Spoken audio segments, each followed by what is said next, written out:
Okay, so I went to the U.S. Treasury sanction database. First off, didn't know that was a thing. It is in fact a thing. And what I found connects directly, and when I say directly, I mean directly, to what's happening right now. And child, listen, these aren't random countries. No, these aren't random countries at all. Like, this is it's like they're actively listed.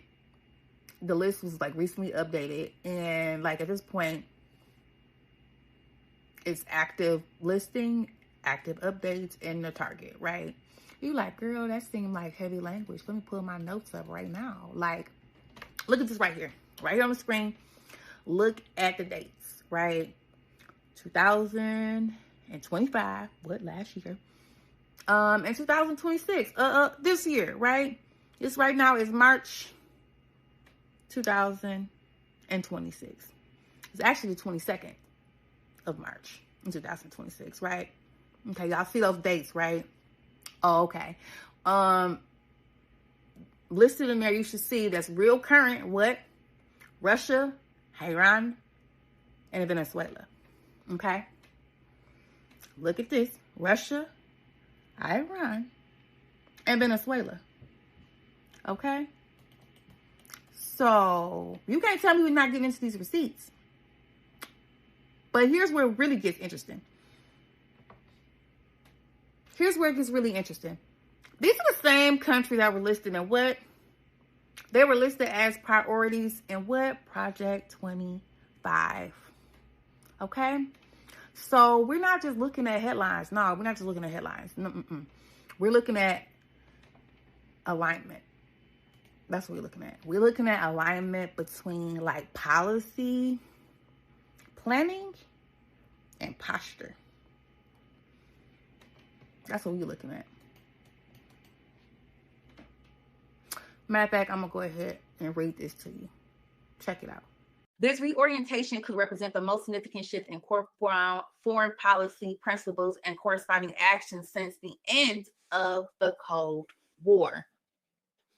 Although not every country or issue area came after below are examples of several areas in which the shift in the U.S. foreign policy is not only important, but arguably existential, right?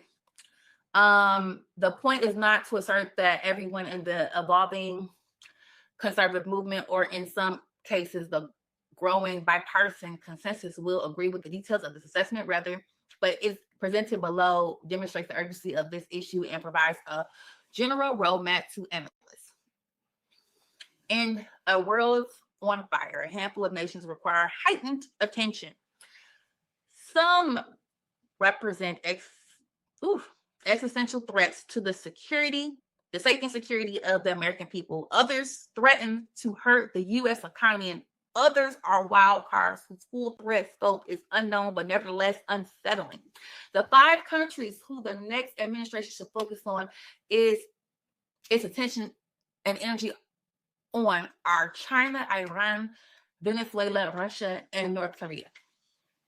I'm going to read that again because that is the huge alignment. If we look at recent news and the posture between the United States and other countries, we see that there is a very strong theme, very strong pattern of posturing with these 5 countries. I'll read it one more time so we can index this properly. In a world on fire, a handful of nations require heightened attention. That's posture. Some represent existential threats to the safety and security of the American people. Others threaten to hurt the U.S. economy. If y'all been watching on the series, we talked about the money, right? And how certain things are certain vehicles, right? And others are wild cards whose full threat scope is unknown but nevertheless unsettling. The 5 countries on which the next administration should focus its attention and energy are China, Iran, Venezuela, Russia, and North Korea. I'm going to read those specific sections, but I want y'all to see this right here because I can give you this receipt right now.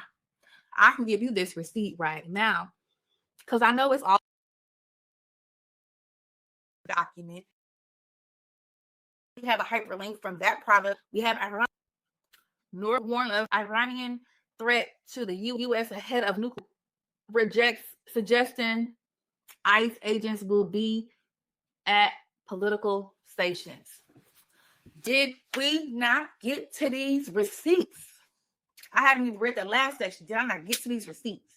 This is current events, you guys. The headlines. It's right there. It's right in our face. It's right in our face. Let's just scroll a little bit more, because once again, what they reference, they talked about taxation, U.S. tariff rates to hit 15% or more.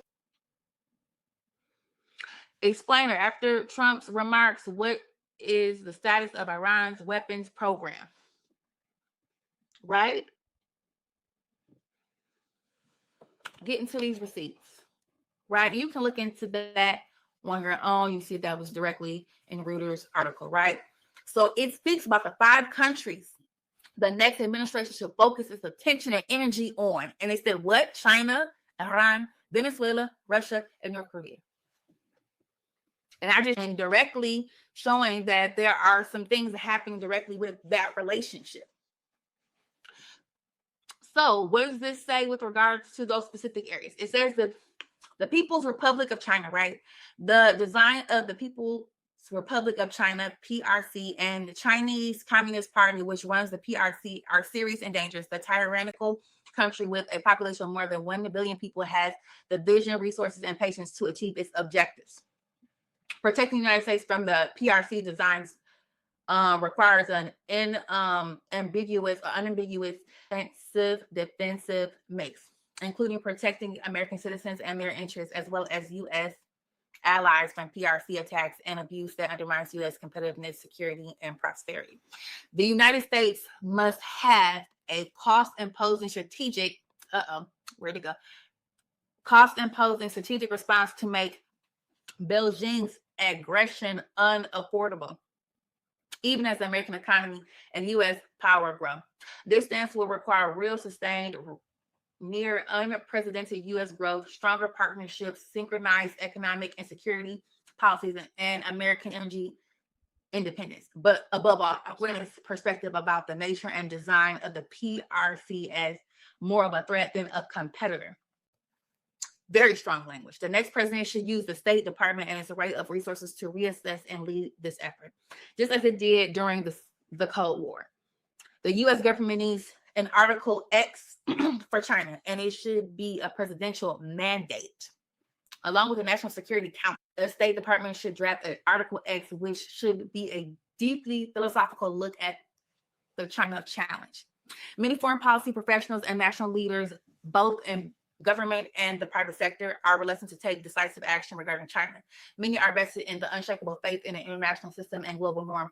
They are so enormous with them, they cannot brook any criticism or reform, let alone acknowledge their potential for being abused by the PRC. Others refuse to acknowledge Beijing's malign activities and often pass off criticism and conspiracy theories. For instance, many were quick to dismiss even the possibility that COVID-19 escaped from the Chinese research laboratory. The reality, however, is that the PRC action often do sound like conspiracy theories because they are conspiracies. In addition, some knowingly are not carried by the communist line. Government leaders, including President Joe Biden, have tried to normalize or even laud Chinese behavior. In some cases, these voices, like the government, or my apologies. In some cases, these voices, like the global corporate giant BlackRock and Disney, directly benefit from doing business with Beijing. On the other hand, others acknowledge the danger posed by the PRC, but believe in a moderating approach to accommodate its rise, a policy of compete where we must, but cooperate where we can, including on issues like climate change. This strategy has demonstrably failed. Okay. For the sake of knowing that this live has gone longer, we're going to jump right to the next section. Oh, well, we only have another paragraph. I'll just read it. With all global struggles with communists and other tyrannical regimes, the issue should never be with the Chinese people, but with the communist dictatorship that oppresses them and threatens the well-being of nations across the globe. That said, the nature of Chinese power today is the product of history, ideology, and institutions that have governed China during the course of 5 millennia, inherited by the present Chinese leader from the presiding or preceding generations of the CCP. All right, you made it to the end. What? I told you we was going to come with them receipts. As the kids say, what? We ate. What? Because we was getting to these receipts. I know you saw that, right? Alignment. So, with that being said, if you like content like this, go ahead and like the video. That lets YouTube know that you like the content and you support it being sent out to other people so that we can make sure that this information is being accessible out in the community who it's designed for, right?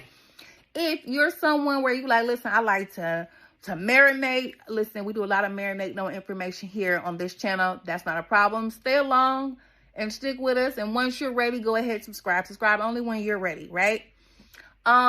If you're really excited about this content, go ahead, comment, like, subscribe, and even share it to people who you feel like would also benefit from it. Once again, that lets YouTube know that you like this content. We do a lot of breakdowns on this channel. So I'm really hoping that you like this content and that you're finding something that you like. But also note, there may be other content, other mini-series, courses and things that are on this channel that you have not yet had an opportunity to explore. Go ahead on the page, look into that. We have lots of things happening here on this site. This is Legally Everywhere, where we're what, child? We looking into everything. This has been a very unique experience, and I will see you what in the next video, because we want to do some more breakdowns. See you then. See you there next time.